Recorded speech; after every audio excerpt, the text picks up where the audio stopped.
warm day. Just had to navigate past roadworks down there because some guy's spraying water onto the bitumen of the road. I don't know why. He probably doesn't know why either, but it keeps him employed. Anyway, yeah, it's a warm one, and it just reminds me of how I've got to pull my finger out and get something happening about my own transport situation. I'm looking at possibly getting a scooter now. It's quite cost effective, only around 650 bucks. Well, actually $615 is the cheapest I found. It was on eBay, and they're giving you a 20% discount.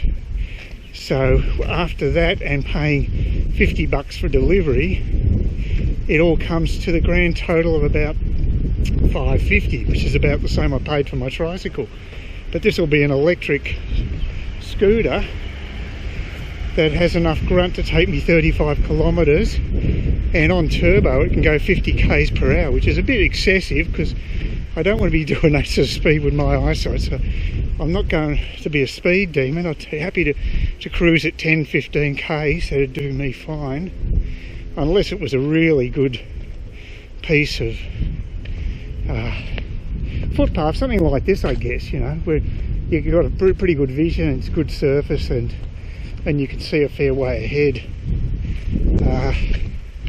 I might give it a go. I don't think I'd ever want to go 50 k's though. That's getting pretty...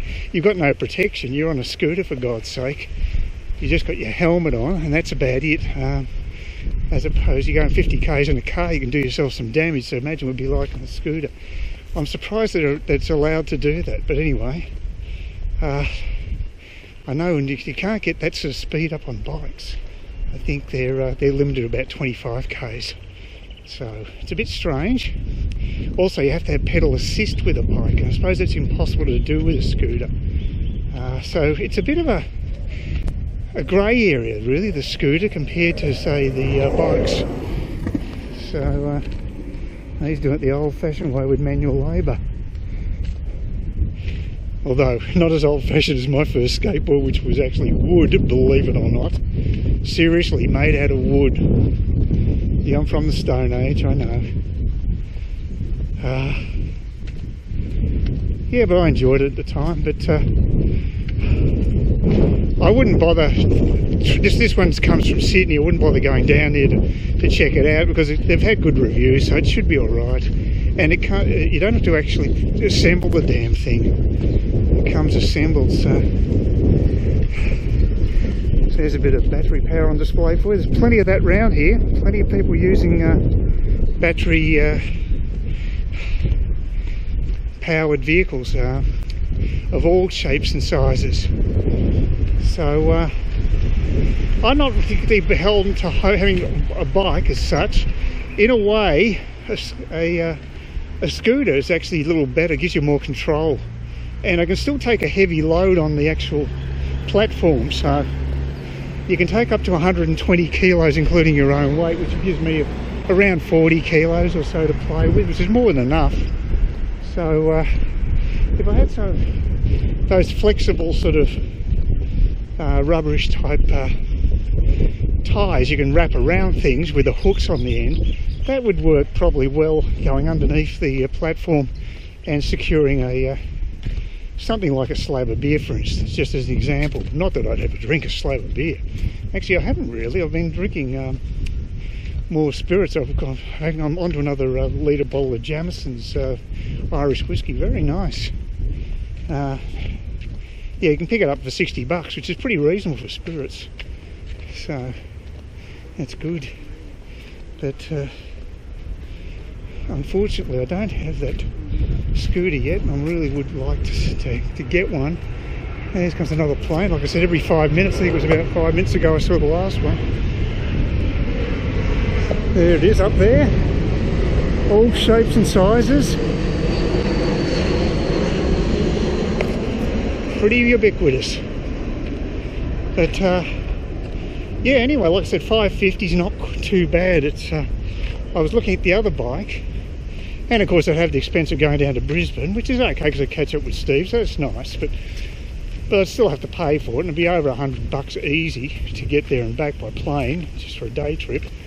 And on top of that, I've got to pay. They put the prices of their bikes up, and the collapsible one now is almost $1,000. It's gone up $200, so that hurts a bit. So as opposed to that, I'd be paying almost half as much for something that really does do the same job. So I'm thinking, well, never even thought about a scooter before, but I think, why not? I've seen a few people use them up here, the electric scooters, and the technology seems to be improving. Only concern I've got, I guess, is they've got lead acid batteries, which are pretty old-fashioned, and I don't know how long they're going to last. I'd have to question them about that. I'd prefer to get something a little more modern if I have to pay an extra $100, $150 for decent batteries, because it's also limited to 35 k's range, which is not bad, but to get to, say, Trinity Beach, I'd really need to get around 40 or more k's, because it's around 20k by car each way, and it's not going to be any shorter going along the bike path, basically. So I really need more. I mean, otherwise I have to buy spare batteries anyway. So that's something I've got to look into. That's about the only downside I can see. It weighs twice as much as the collapsible bike, but it's got a steel frame, so it's obviously stronger, not an aluminium frame.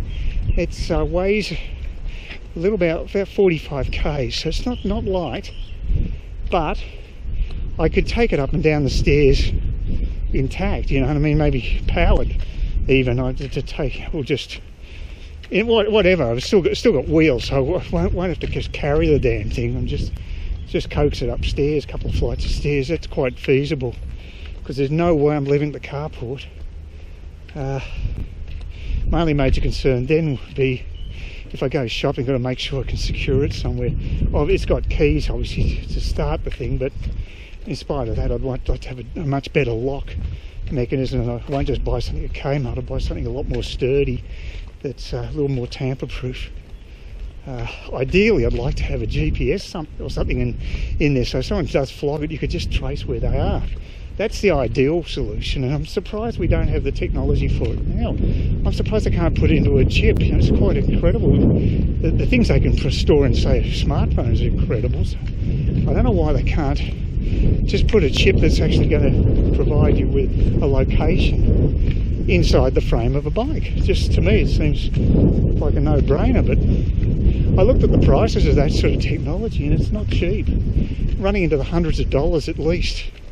So you've got to have a really high-end piece of machinery to justify it. But those are my major concerns, is the battery and the security aspect. But apart from that, I see no real downside in having something like that, because I was very impressed at the torque the thing had. It really took off really quickly. Here you go, another plane. Told you, they're coming thick and fast. I think that's a Jetstar one, but my eyesight, I can't really tell. It looks like the Jetstar livery. But yeah, this is Wednesday afternoon. You get a lot on Friday, a lot of flights on Friday.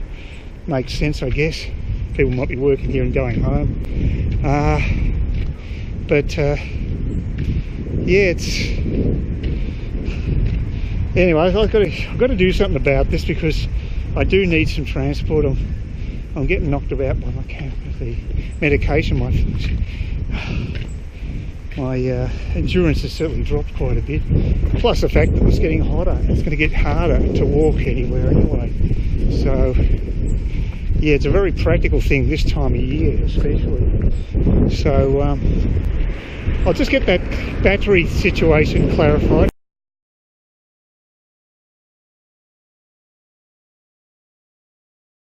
Please consider subscribing to my channel if you think there's anything there of use to you, or entertainment or whatever.